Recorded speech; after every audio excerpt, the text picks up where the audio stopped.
Masih para pemain dari Eki Taufik. Berikan saya bola kepada Sandro. Sinkronisasi Jordi. sama foto yang saya Ketua Rima. kirimkan ya. Bahwa untuk Oh, TPS through pass itu dari Jordi. adalah di CPMK berapa Maksudnya dan berapa, menuju ya kepada kan? Adriano. Nah, itu Belum di bisa situ berikan nanti bola. untuk UTS Adriano pemirsa. adalah Malut CPMK menjadi klub yang Ya, berbeda. 2.1 Dan pemain Dan yang juga banyak memberikan assist CPMK ketika dia membela Malut United ya. 2.2. Tadi bola Nah, itu terlalu kencang adalah bagi Adriano ya, karena dia bukan pemain yang biasa dan mengandalkan menyusun kecepatan. UKS. Nah, Sementara memang di berarti musim ini CPMK Teja 1, Pakualam diminta baik untuk itu lebih sudah banyak dari dia sub bermain 1.1 kaki alias ya sampai menggunakan kakinya dalam 1.5 permainan itu sebagai akan menjadi goal playing tugas defender. saya. Itulah satu hal yang diwajibkan Depan oleh saya pelatih Boyan berikan. Hodak terhadap Teja Pakualam Nah, karena memang salah satu kekurangan Teja di Pakualam kan sini di situ. kan Tapi kalau jadwalnya untuk TPS refleks untuk lainnya sih Teja luar biasa. ke-8 Musim ya. ini mulai menemukan kembali performa terbaiknya dan itulah saatnya mungkin dia pekan depan. second win ya, ada Siap yang nggak kedua kira-kira? untuk karirnya sebagai kiper elit tentunya di sepak bola Indonesia. Saya itu dengan Riyandi, Hernando, Kisi-kisinya Nadeo. udah. Kisi-kisinya adalah nanti Saat ini UTS-nya tentunya bikin berada barcan di sama klub-klub di bikin PRI ya, Super League. secara manual. Ya siap Dan dan sebuah serangan yang coba dilakukan lagi pemirsa oleh para pemain dari Persis Solo. Kasih saya kembali ke sebelah kanan. Dan Anda saksikan pemirsa bagaimana back four dari Persib Bandung selalu bergerak bersama. Naik turun kiri geser kanan. Eliano kali ini menguasai Ya, bola beri boleh kepada Ada pakai Balis. action, ya, Ada pakai Balis action. melihat bagaimana William sudah berlari. Oke, so. William kali ini pemirsa dibaing-baing dia oleh Sandro. William melihat bagaimana posisi dari ini yang kembali kita katakan bagaimana shooting Itu kan berarti jangan ya. pasca dari luar kotak penalti tadi. Dan tiba-tiba ada Eliano. Eliano Itu yang kita bilang tadi. Tiba-tiba ada lagi Eliano. Tiba-tiba Eliano dari kotak penalti. di dalam kotak penalti dan memang dia sulit mengontrol bola, tapi dia masih bisa memberikan bola Ada ya, tadi berarti pekan depan kepada Marklock yang juga muncul dari second line, dan Marklock juga menjadi opsi tambahan bagi Karena Persib pekan depan itu untuk membangun jadwalnya serangan adalah forum. dengan sekarang Luciano Dan yang sudah tidak jadi, bisa bermain karena mendapatkan ada kartu merah, beberapa sehingga pemilih Marklock atau juga pemilih sering mengambil inisiatif untuk ikut terlibat dalam proses dengan membangun batas serangan. waktu yang Marklock sudah dan juga ditentukan. kalau kita lihat tadi juga dia beberapa kali mendapatkan kesempatan untuk melakukan Ya. posisi dengan hammer ball dari luar kotak penalti. Dan dia punya kemampuan itu. dalam Ya. pas learning jadi Stanier. 1 menit. Oh, hampir saja sebuah sliding block yang dilakukan oleh Barba mengarah kepada Teja Pakualam. Ya, disinilah kita melihat kesiapan dari seorang penjaga gawang. Jadi paling Ketika tidak timnya 15 bermain dengan menit jumlah sebelum pemain yang lebih deadline. sedikit dan serangan dari tim lawan itu sudah lagi selesai. gencar, Karena kan ini dia harus betul-betul online ya, fokus. jadi Ini bola bisa kemana saja loh sebetulnya. Tapi Teja begitu fokus sehingga walaupun ada pemainnya Kan sendiri itu yang tadi biasanya melakukan intercept dan hubungan bola berubah arah, yang dia masih bisa sudah membaca. Nah, itu yang tadi kita bilang bahwa kalau soal refleks, Teja Pakualam adalah salah satu kiper yang memiliki refleks luar biasa ya, selain Hernando Ari.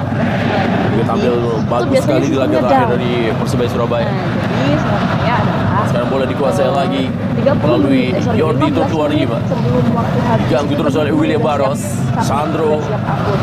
Gitu. Jadi Hampir 40 menit jalannya pertandingan di Gelora Bandung Lautan Api pemirsa. Masih di pekan ke-10. Jadi hari ini ada 2 pertandingan di pekan 10. Tadi sudah dimainkan ya. Engkara mengalahkan Persija Jepara 2-0.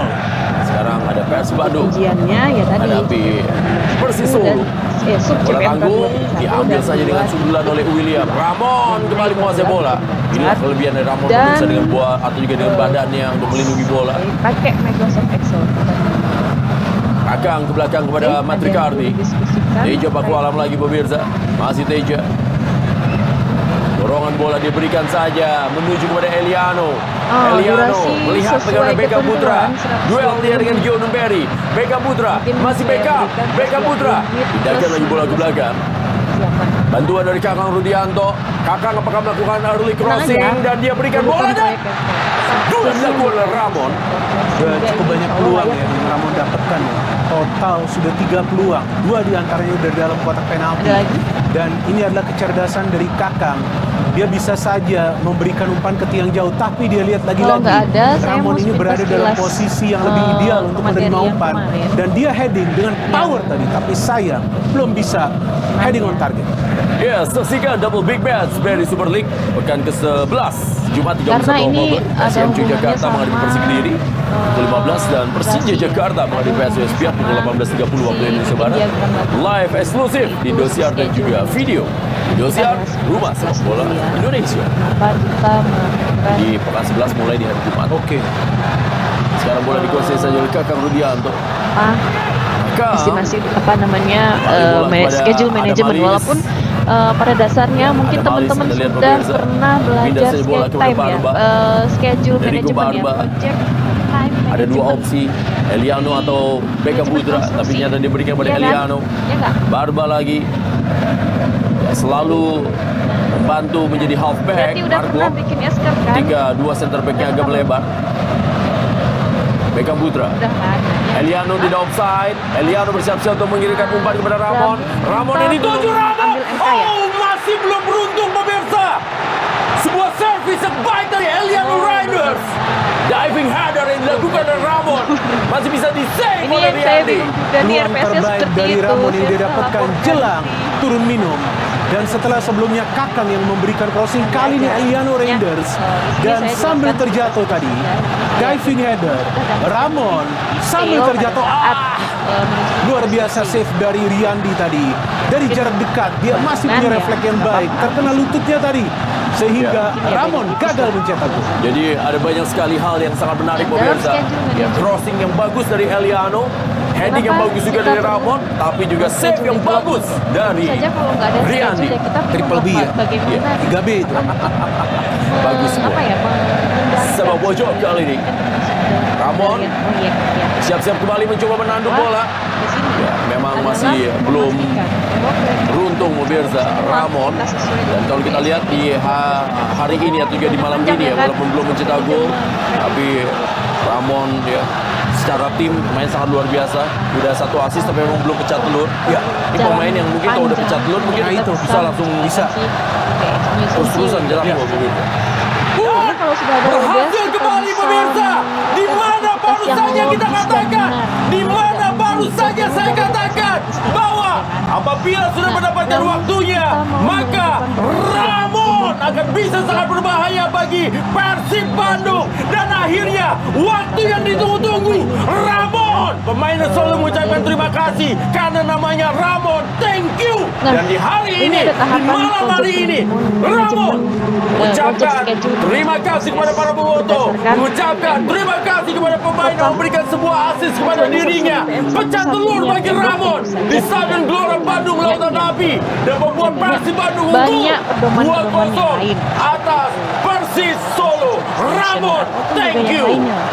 Selain juga Ramon yang mencetak gol untuk memperbesar keunggulan dari Persib Bandung, ada peran krusial dari Maklok, sang kapten yang mengambil sepak pojok, tapi memberikan umpan yang akurat ke tiang jauh. Itu tidak mudah tentunya yang Klok lakukan. Tapi kita lihat cara dia memberikan assist, cara dia memanjakan Ramon dengan umpan, sehingga Ramon yang melakukan pergerakan tanpa bola dengan baik. Tadi tinggal melakukan koneksi untuk membawa timnya Lalu unggul. setelah itu Apakah define activities apa aja sih? Ya, apakah gol sementara skor belum berubah. Itu selesai. Setelah atau kita pakai apakah daftar ada aktivitas sesuatu yang terjadi tadi? Ya, skor belum berubah pemirsa. sequencing, Ya, apakah golnya dianulir dari Ramon? Ini kalau sampai benar-benar dianulir, apakah handball? Ya, kita lihat ya. Atau ada pelanggaran terlebih dahulu? Ya, ini kalau melihat dari golnya sih kena Tangan. Apakah kena tangan? ya, tampaknya ada gerakan yang diberikan.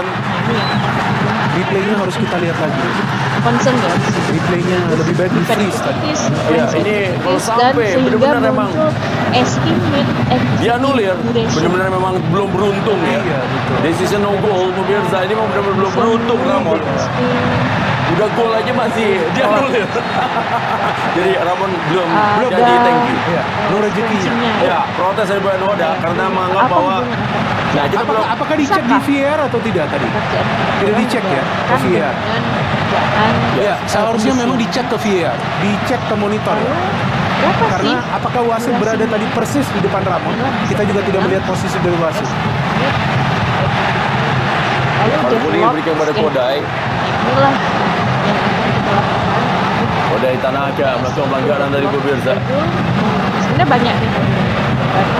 Di sini constraint to hit the Ini project dia bagaimana schedule pelanggarannya kepada Barba.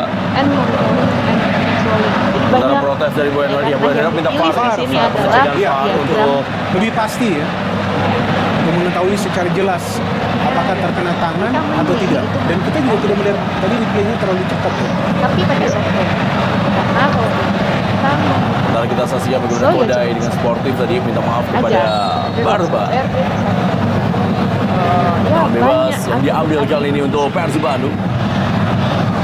Memang benar-benar belum beruntung pemirsa. Ramon udah nggak ada salahnya dia main di hari ini ya. Itu. Cara Bisa aja. kerjanya, etnik Podcast kerjanya adalah selalu salah terlibat satu dalam setiap alat duel. Yes. ya kan? Dan Sudah berapa tahu kali itu peluang-peluangnya kayak masih bisa di depan dalam gawang. slide misalnya. Tapi Terakhir nanti juga sudah ada pencetak gol garis masih bawah dianulir. Memang yang benar-benar di belum atas beruntung Ramon. Yes. Bahkan setelah Persib bermain dengan 10 pemain lebih banyak peluang yang salah didapat. satu tools Oh, masih bisa dihalau tadi bola. Line berarti Sekarang lempar ke dalam dari Yordi untuk Oriba. Berikan saya pada Sandro. progresnya baik, ya kan? Kalau di bawah Eki Taufik kali ini menguasai. Bergerak saya ke sektor sebelah kanan. Balik pada Eki. jelek. Progresnya Masih Eki. Sandro. Beberapa menit lagi akan usai pertandingan di babak yang pertama. Yordi. ini tadi Dagan lagi bola ke belakang. Ada Malis. Ya, masuknya ada Malis memang membuat pertahanan Persib Bandung balance ya. Itu yang memang diharapkan oleh Boyan Hoda. Dengan mengorbankan Fadil Ramdhani yang sebenarnya tidak jelek mainnya. Tapi ini adalah soal strategi. Anda bikin bisa aja di situ. Ada Malis kembali untuk menutup bola yang dikuasai kali ini oleh Surya Maputo. Tulis apa Balik aja kepada sih Zanadin Faris. tadi ya kan? Misalnya Ya, pertandingan telah usai. Di mana wasit lantai kerja Rio dulu, Tamrin Peluit ya. ya kan? Jadikan skor untuk Siap. sementara ini di Stadion Gelora Logistik. Bandung Lautan Api. Persib Bandung unggul 1-0 setelah gol dari Ramon tadi Nah, setelah dianulir. itu contribute. Benar, Kita akan belum beruntung Ramon. Nah, ini kita lihat. membuat beberapa Oh, terkena tangan. Jadi di sebuah replay dengan cepat ini kelihatan bahwa memang bola sempat mengenai tangan pemirsa. Tadi kalau pas cepat memang tidak terlihat ya. banyak sekali Kita sistem wasit yang melihat yang bisa ditambahkan Ya, di situ. sebuah Terutama kalau kita menggunakan putusan yang tepat yang dilakukan tadi oleh wasit Rio dan 1-0 saudara Persib Bandung. Sensor, ya kan? Logical relationship, leads and lag, ya kan? Kalau pakai software nih bisa banget tampil lah resource requirement itu butuh apa aja sih untuk pekerjaan itu gitu. Banyak semua atribut-atribut itu bisa disematkan.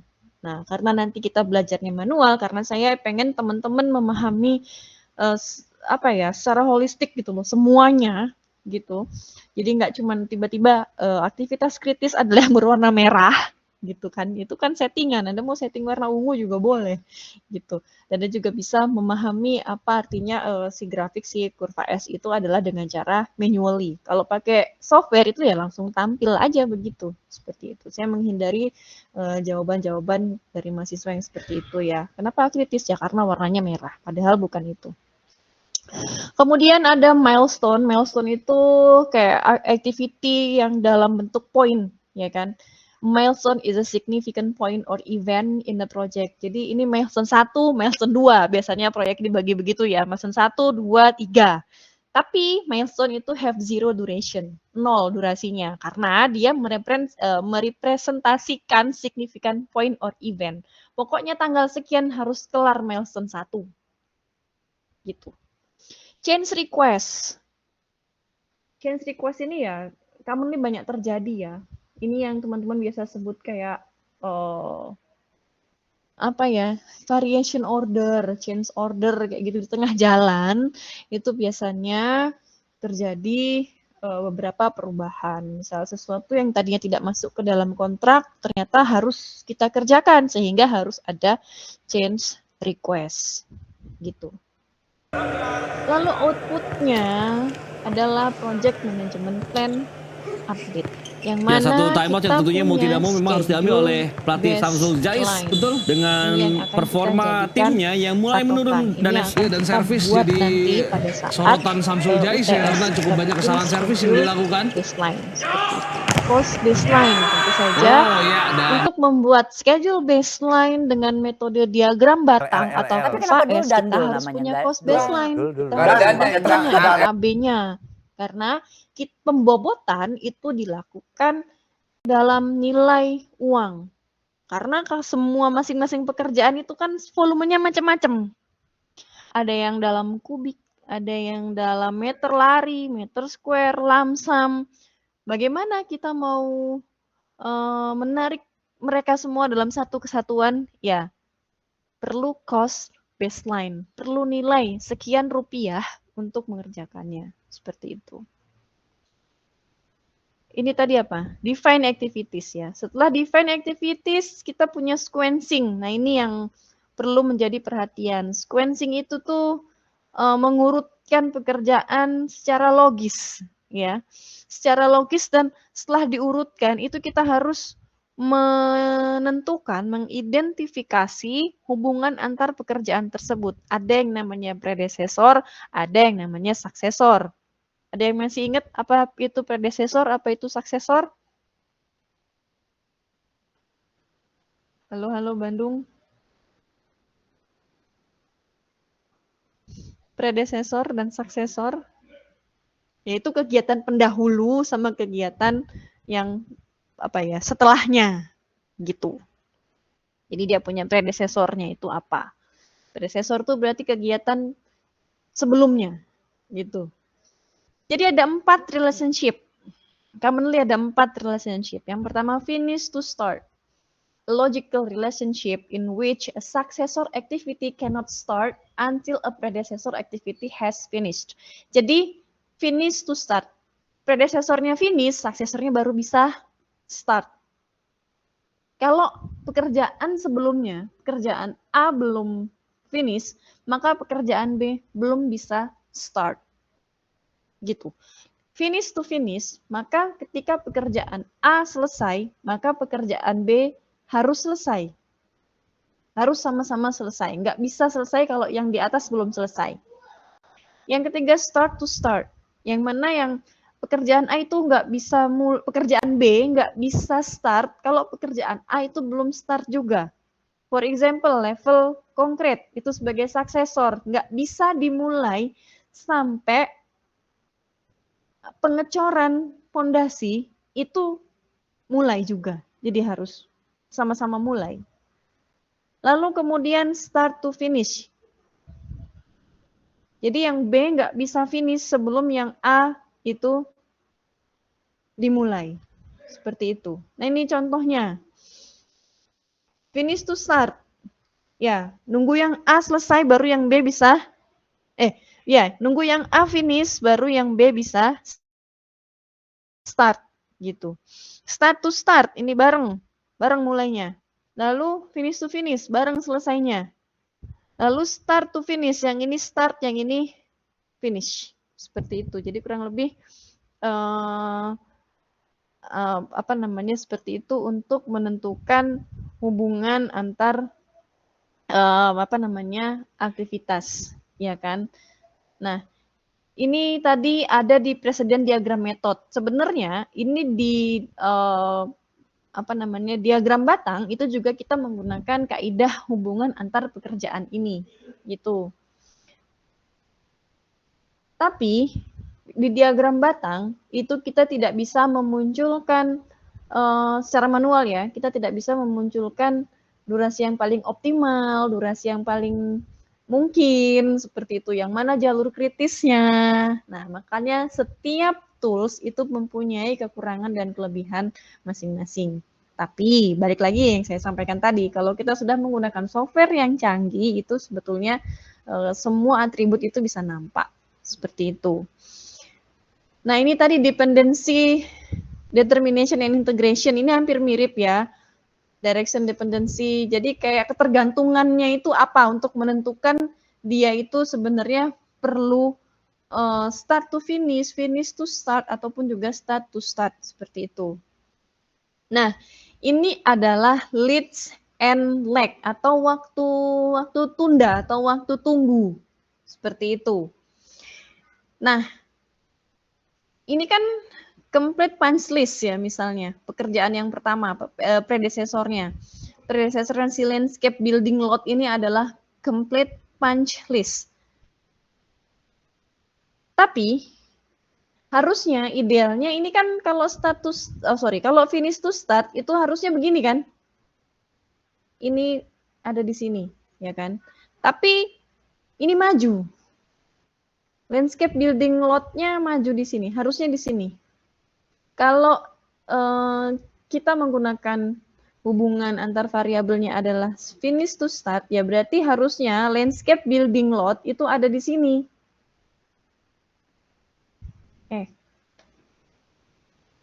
Back. Kasih outline lah ya. Nah. Loh, gitu. Nah, di sini ya. Jadi ini yang di sini finish. Yang di sini start. Tapi ini maju sampai sini. Kenapa? Karena ada lead. Maju 2 pekan. Set, jadi di sini. Gitu. Ini juga start to start. Idealnya ya di sini dong. Ya kan? Ini start to start. Karena yang ini mulai, yang ini mulai, yang ini mulai. Ya kan? Tapi kok mundur edit draftnya? Karena ada lag 15 hari. Jadi boleh ini mulai sama-sama mulai, tapi boleh mundur selama 15 hari. Jadi nggak harus banget ini selesai, ini start, ini juga start. Setelah 15 hari ini start, maka ini bisa start seperti itu. Jadi grafik sehingga nanti pada saat diagram batang itu tidak melulu finish to start semua, jadi urutan gitu ya kan, atau start to start semua, sehingga banyak sekali pekerjaan yang overlapping. Oke. Nah, lalu bagaimana membuat estimate? Ini kan sudah ya, menentukan durasi. Lalu kalau kita sudah punya list activity, kita sudah buat urutannya, ya kan? Lalu bagaimana untuk menentukan durasinya, ya kan? Di sini ada beberapa tools and teknik, but not limit to ya, tidak terbatas pada. Ini dari PMBOK. Tentu saja masih banyak acuan lainnya yang bisa kita gunakan. Tapi secara kurang lebih ini PMBOK sudah cukup mewakili. Ada expert judgment, analog estimating, parameter, banyak banget tools dan tekniknya, ya kan, untuk menentukan durasi. Nah, ini expert judgment, misalnya kita tanya sama orang yang sudah expert, specialized, knowledge or training in the following topics misalnya, ya dia sering mengerjakan schedule development, expertise in estimating, jadi dia ngerti, ya kan. Kita bisa tanya nih Bapak, kalau kita melakukan pekerjaan galian sekian kubik dengan kondisi tanah yang sekian, kira-kira dengan tenaga kerja sekian, kira-kira akan selesai berapa pekan. Seperti itu. Hampir sama dengan estimate budget ya, yang kemarin kita belajar ya. Ada expert judgment, ada analog juga ada parametrik, ya kan. Banyak metodenya. 3-point estimating, ini yang sering teman-teman pakai itu waktu bikin percepatan misalnya. Waktu paling mungkin, optimis, pesimis, ya kan, sehingga kita bisa hitung durasinya. Estimasinya itu waktu paling mungkin, paling optimis dan pesimis dibagi 3. Gitu. Triangular distribution misalnya seperti itu. Ini bottom up estimating itu ketika kita sudah dapat WBS, WBS itu kan sampai yang paling detail ya, level paling detail. Nah, itu dari bawah, dari level paling detail kira-kira butuh waktu berapa lama untuk mengerjakan ini, sehingga kita bisa mendapatkan total durasi dari suatu pekerjaan. Nah, kita juga bisa menggunakan data analisis, ada 2, ada alternative analysis dan juga reserve analysis. Alternatif tuh misalnya beberapa alternatif kalau kita menggunakan, ready mix misalnya, pesen dari batching plan luar, itu durasinya sekian. Karena publikasi kita banyak, misalnya gimana kalau kita bikin batching plan sendiri, misalnya different teknik, different tools, mungkin bisa menghasilkan durasi yang berbeda gitu. Lalu kemudian reserve analisis ini tuh cadangan kontingensi ya kan. Gimana kalau terjadi ini kan tadi ya ada pasti setiap proyek ada risiko ya kan, risiko terlambat itu bagaimana gitu. Misalnya banyak risiko kan selalu ada dekat dengan manajemen risiko. Ya kalau risikonya begini-begini ya mungkin durasinya akan nggak bisa nih durasinya sekian gitu. Decision making. Nah, kalau di sini disebutkan decision making that can be used, this process include but are not limited, itu adalah voting. Tapi yang terbaik adalah, kalau menurut saya pribadi sih, itu adalah dimeetingkan atau collaborative planning. Jadi, untuk menentukan durasi, ya harus dilakukan oleh banyak pihak, termasuk si expert, termasuk si eksekutor, mandornya misalnya dengan keadaan seperti ini kira-kira Anda bisa kerjakan berapa lama misalnya gitu. Oh, ini tanahnya sekian, saya butuh alat-alat ini, sediakan ini ketika kondisinya sesuai, maka bisa diselesaikan dalam waktu misalnya sekian pekan. Seperti itu ya. Dan ini tidak limited to ya. Jadi ini semua bisa digunakan dalam Anda melakukan estimate duration, ya kan?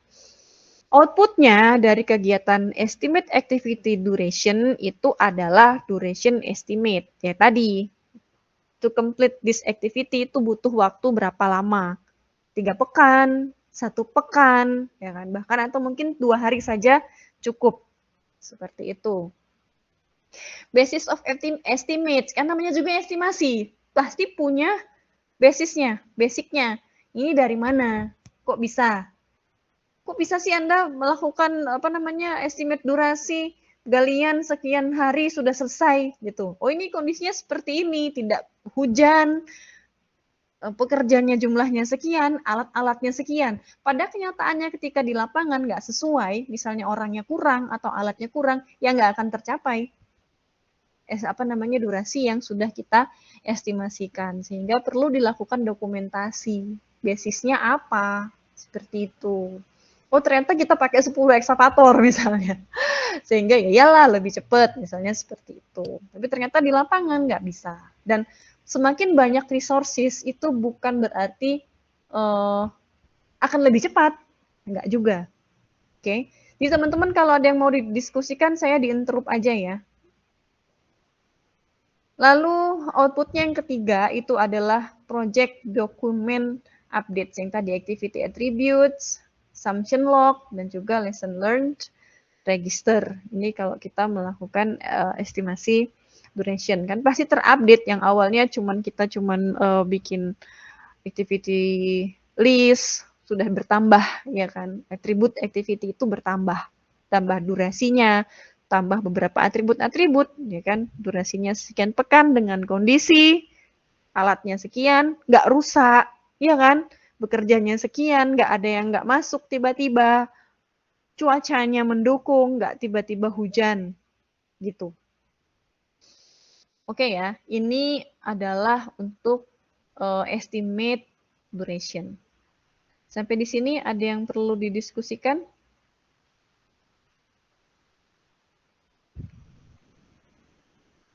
Kalau nggak ada, saya lanjut. Pokoknya saya di-interrupt aja. Nggak apa-apa. Lanjut ke materi hari ini, yaitu menyusun S-curve. Ini saya agak nyantai karena teman-teman rata-rata sudah pernah menyusun ini ya. Modelnya apa ya? RAB.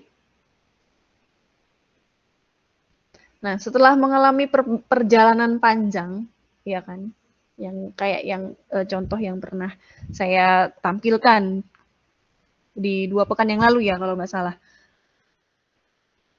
Kita kan akhirnya finally kita akan dapatkan ini ya kan. Jenis pekerjaannya apa, lalu kita dapatkan nilai rupiahnya. Dan ini contoh. Ini contohnya. Kita punya 12 item pekerjaan dengan nilai pekerjaannya 208 juta saja. 218 juta saja. Durasinya untuk pendahuluan, ini tentu saja sudah melewati proses yang tadi ya, estimate duration. Oh, ternyata pekerjaan pendahuluan, detailnya apa itu ada di AHSP-nya ya kan. 2 pekan. Pekerjaan tanah dan pondasi 1 pekan. Begitu seterusnya sampai pembersihan lahan, itu 1 pekan. Oke. Lalu, nah, setelah itu, kita buat hubungan antar pekerjaan. Memberikan umpan kepada Beckham. Hampir mirip Beckham dengan seperti biasa PDB. akan kotak-katik bola. Biasanya dia syuting. Tapi kali ini Beckham begitu pintar. Dia tentu tahu bahwa ada Barros di sebelahnya dan memberikan bola kepada Barros. Dan William Barros tidak melakukan kesalahan sama sekali. Dan menyelesaikan sebuah peluang yang didapat untuk bisa mencetak gol dan membawa timnya untuk sementara ini unggul dengan skor 2-0. Ya, top skor sementara pemirsa bagi Persib Bandung di musim ini, William dari Barros Cimahi. Dan ini menjadi gol yang Pekerjaan ke-6. tanah dan pondasi Sementara nomor 2. bagi Beckham Putra Kegiatan adalah pendahulunya apa? asis pertamanya. Tapi dicek dulu. Iya, kita tunggu apa yang dicek oleh wasit. Sepertinya Pekerjaan mendapatkan pendahuluan, panggilan predecessornya dari wasit apa? yang berada Nggak di ada. ruang VAR. Karena dia pekerjaan yang paling awal dilakukan. Jadi dia Oke. pendahulu. Ya, disahkan Ya. gol ke-6 dari William Barros pemirsa dan juga asis punya pertama suksesor. dari Suksesor Beckham yaitu Putra. Dan menarik ya, dua pekerjaan gol nomor di dua. malam hari ini semuanya volley. Pekerjaan Yes. tanah Tanpa dan kontrol baik dari Lucho dan juga dari William. Dan ini menandakan bagaimana Pekerjaan nomor 3, predesesornya adalah pekerjaan nomor 2. Apakah selalu begini, Bu? Tentu saja tidak. Bisa saja predesesornya itu 2. Ya kan? Bisa saja predesesornya nomor 6 ini adalah 5 dan 4. Ya kan? Ketika kita sudah menentukan predesesor, kalau di real project, inilah yang metode-metode tadi tuh, expert judgment, meeting, ya kan? Tentunya banyak mendatangkan para ahli di situ. Bener nggak sih pekerjaan atap itu pendahulunya adalah pasangan bata? Ya kan? Terus kita mau bikin hubungan antar pekerjaannya finish to start dengan maju 1 pekan. Berarti bisa dibarengin dong. Bisa overlap, sorry. Gitu. Ya kan? Tanah dan pondasi. Hubungan antara nomor 2 dengan nomor 1, yaitu hubungan antara pekerjaan tanah dan pondasi dengan pekerjaan pendahuluan, itu adalah finish to start, maju 1 pekan. Begitupun seterusnya. Ada yang start to start. Pekerjaan kusen, pintu, dan jendela, yaitu bisa dimulai bareng dengan pekerjaan plafon. Jadi bawahnya masang pintu jendela, ya atasnya masang plafon. Apakah nggak apa-apa? Gitu. Nah, yang perlu expert judgment tadi. Aduh. Sorry sebentar. Nah, ini untuk selanjutnya ya. Nah, kita tentukan masing-masing pekerjaan itu harus punya relationship. Harus punya hubungan. Nah, setelah kita menentukan relationship-nya, kita tentukan pembobotan. Ini tuh gampang kok. Kan yang ribet tuh ngitung ini sampai ketemu RAB-nya nih. Kita hitung pembobotan. Karena semua volume ini macam-macam tadi ya, kita tarik semua dalam rupiah. Kita bobotkan berdasarkan nilai rupiah. 100%-nya itu ketika kita sudah spend 218 juta ini. Jadi ini dari mana angka 6? Ya ini 14 juta dibagi 218 juta. Ternyata sumbangsih pekerjaan pendahuluan itu adalah 6% dari total nilai proyek. Ya kan? Pekerjaan fondasi sumbangsinya 16% dan ternyata yang paling besar pekerjaan apa nih? Ini 28. Ya, ternyata instalasi air. Ternyata instalasi air itu sumbangsinya 28%. Masuk akal apa tidak? Ya, tapi setidaknya kurang lebih seperti ini ya. Gitu. Hingga jika dijumlahkan semua bobot ini, totalnya adalah 100%. Gitu. Nah, ini bobotnya. Setelah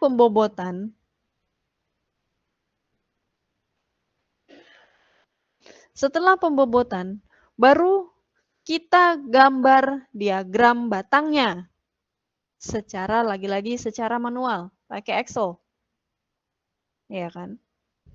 Secara manual pakai Excel. Dari ini karena ini satuan durasinya adalah pekan, maka kita bisa bikin kotak-kotak kayak gini.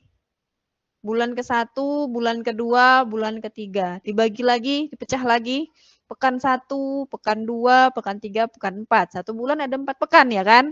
Karena ini durasinya dalam pekan, bukan dalam hari, maka kita masukkan pekan. Nah, ini kita masukkan sini. Pekerjaan pendahuluan. Durasinya 2 pekan. Maka gambarkan diagram batang secara manual. Pakai ini ya. Pakai insert ini. Kalau pakai Excel sama aja ya. Jadi ada Ini yang ideal dimainkan di babak kedua ini ketika memang tentu secara logis stamina dari para pemain Persib pun mulai turun ya, karena beberapa pemain yang bermain juga di malam hari ini juga bermain sebelumnya. Ya, karena dia pekerjaan awal ya kan, ACL2. mulai lagi Iya. pertama bulan Jadi ke-1. tentu Altafindi yang diharapkan bisa memberikan gangguan lebih berarti di lini pertahanan Persib. Ada Malis. 1 pekan. Wow, Ini yang memang dibutuhkan pemirsa oleh Persis Solo. Sebuah serangan-serangan kejutan yang memang dilakukan, dan ini adalah long range shooting pertama yang dilepaskan tampaknya ya dari Persis Solo, karena Persis Solo tadi jarang melepaskan serangan seperti ini. Yes, betul. Ini peluang pertama ya bagi Persis Solo. Meskipun tidak on target, tapi ini peluang pertama bagi mereka. Mereka membutuhkan waktu yang lama untuk menciptakan peluang. Siapa lagi kalau bukan Sho Yamamoto, top skor kedua. Ya, karena serangan-serangan dari Persis Solo terlihat template dan mudah dipatahkan oleh Persib Bandung, dan mereka membutuh serangan-serangan yang mengejutkan seperti yang dilakukan oleh Sho Yamamoto tadi. Lebih bervariatif ya, apalagi sekarang dengan Altafindi yang sudah masuk. Selesai. Serangan kembali dimainkan pemirsa.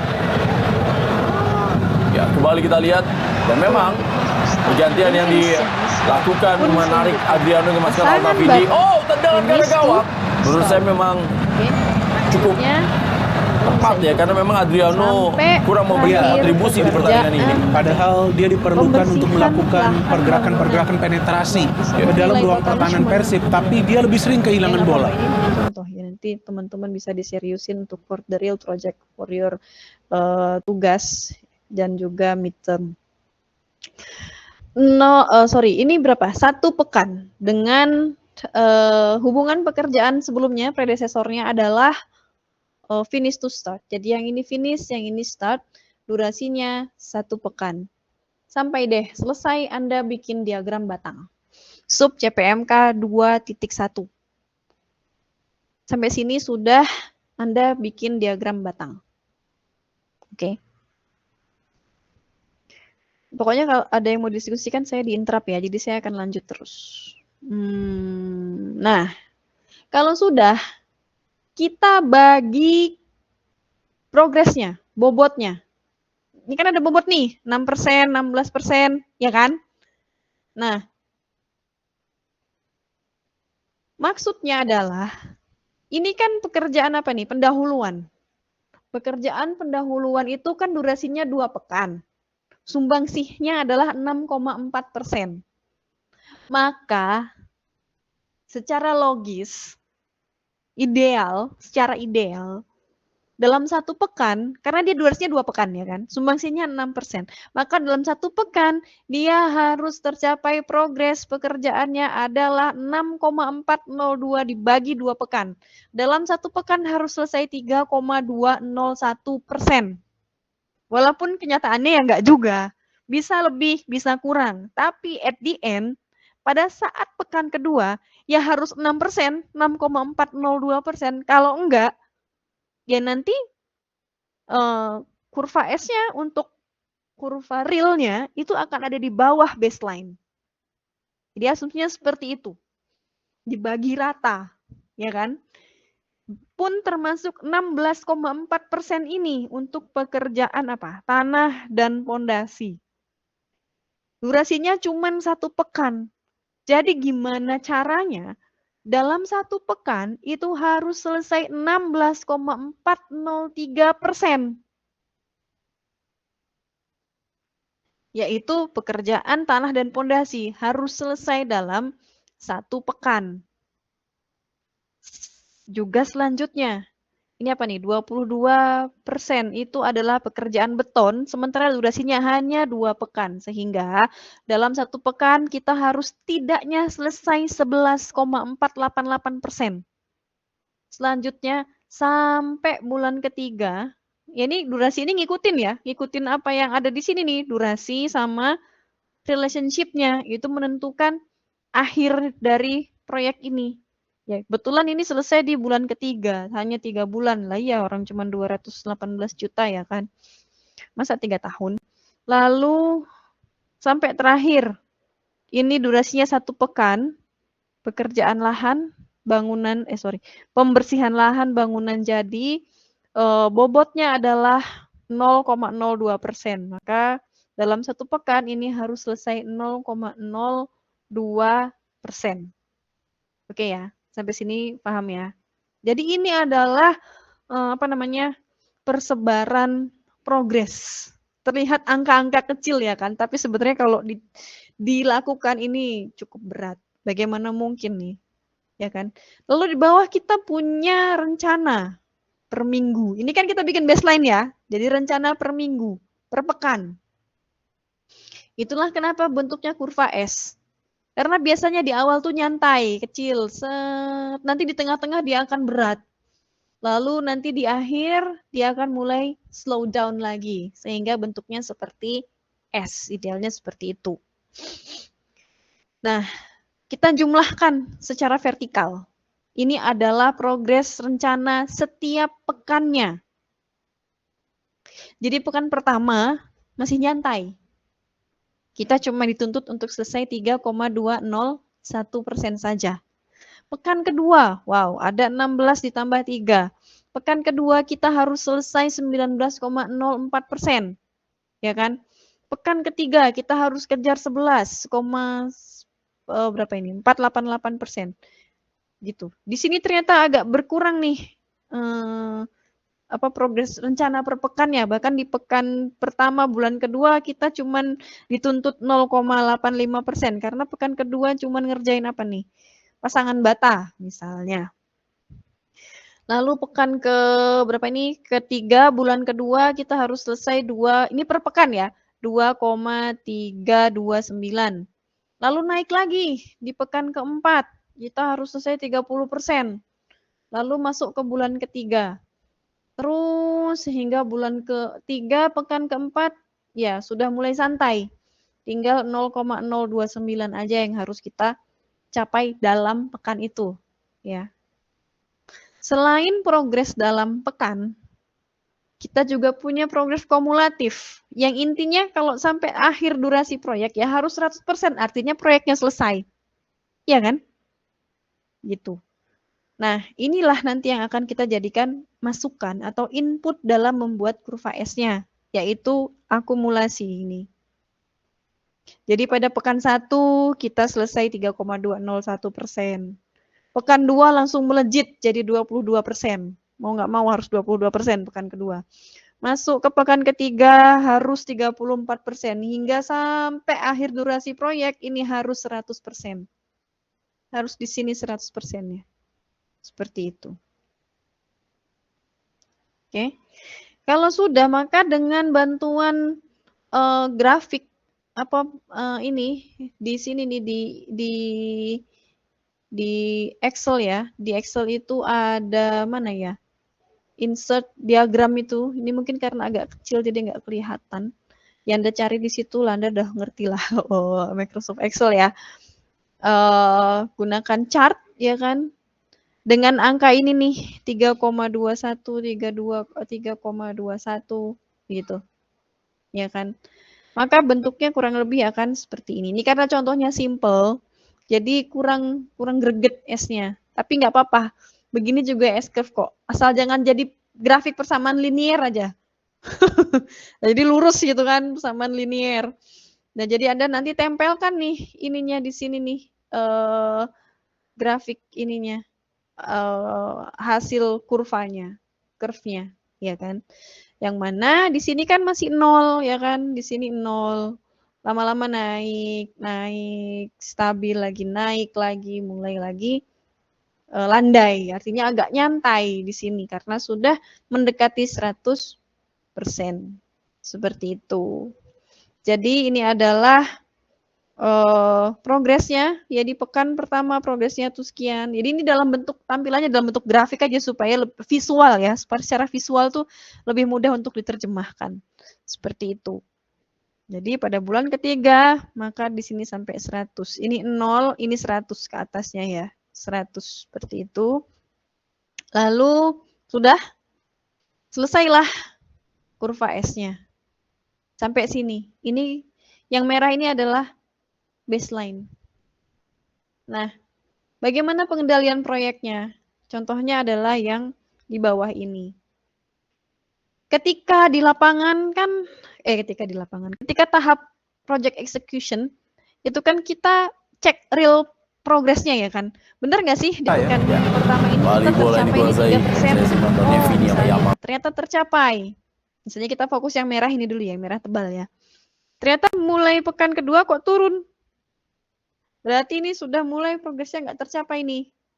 Tugas project control ini ngembaliin garis ini ke sini. Gimana caranya? Gitu. Tapi seumpamanya terjadinya adalah yang biru. Baru di sini, loh udah naik. Ini berarti lebih dari 3%. Berarti kalau kondisinya yang biru, ya ini berarti proyeknya head. Gitu. Berarti bagus proyeknya, bisa selesai sebelum sampai sini. Ya kan, ini tinggi di sini set, bisa-bisa di sini sudah selesai, mentok udah selesai 100%. Seperti itu.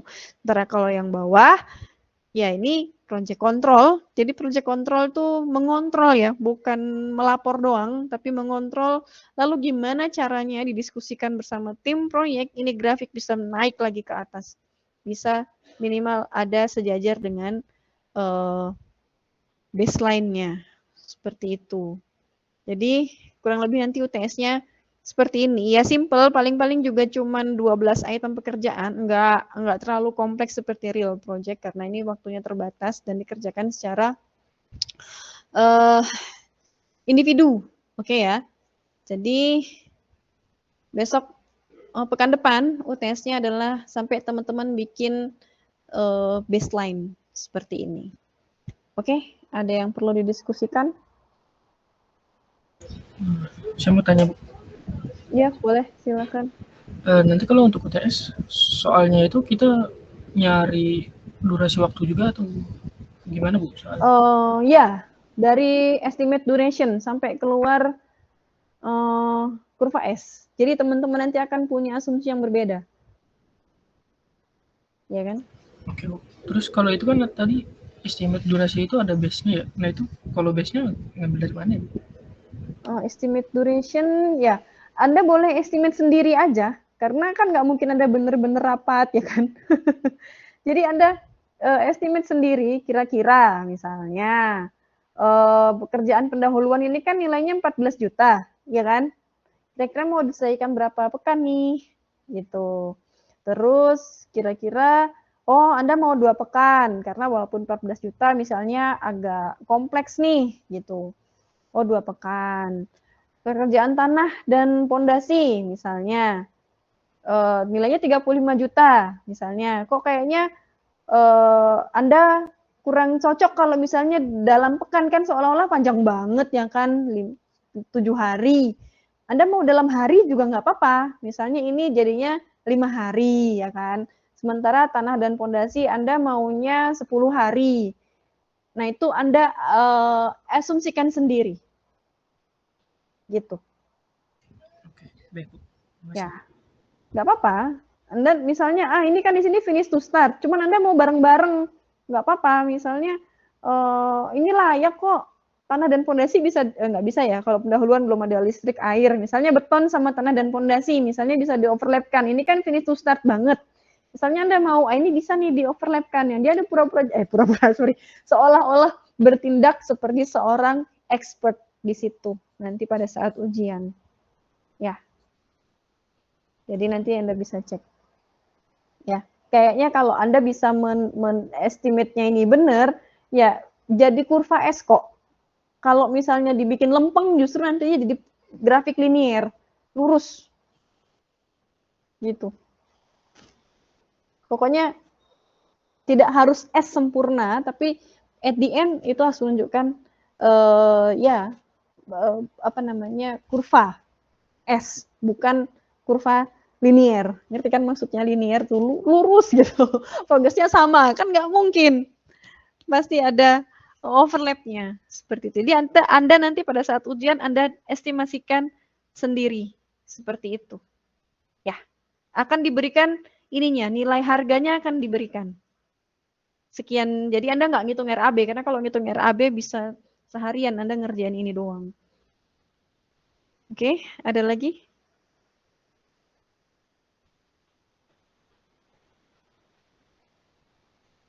Cukup ya, siap ya, ujian pekan depan. Gak apa-apa.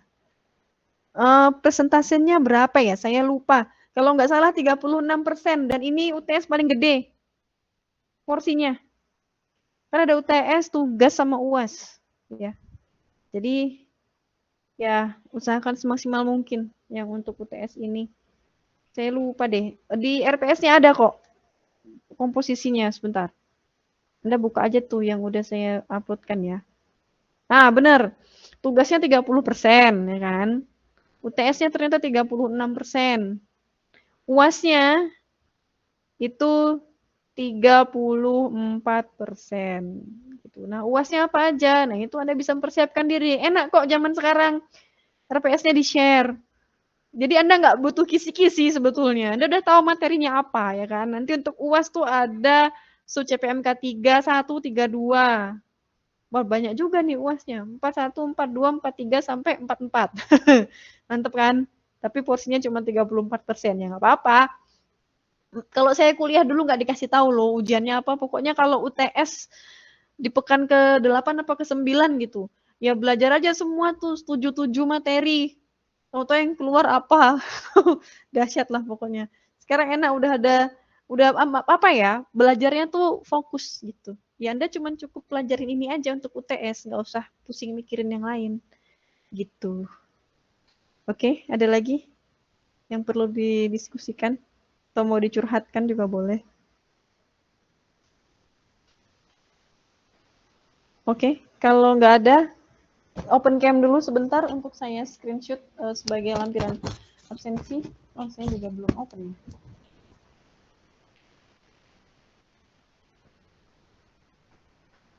Oke, Mas Aditya, Mas Yayen, Mas Aimar, Triana.